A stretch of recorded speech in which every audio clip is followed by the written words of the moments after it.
Jätta alguses natuke vahet sisse ka, väikelt peaaegu vahet jooneda. Nii, sama harjutus siis treeneri vastu mängimisega.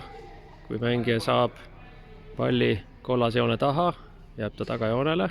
Kui saab kollase joone ette, peaks ta minema võrku, nagu see mängija praegu ära unustas. Ja mängima lihtsa lendpalli.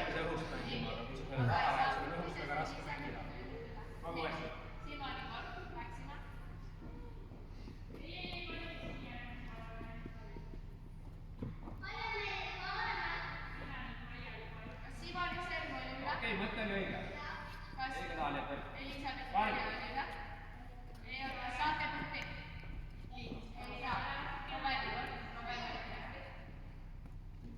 Okei, õust oli õige võtta.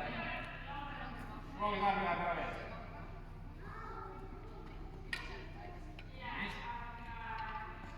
Nii. Kui see ühe õust võtab, siis jääbki võrku. Või kui ma sust üle tõstan, siis läheb tagasi. Lõpetab punkti võrgus.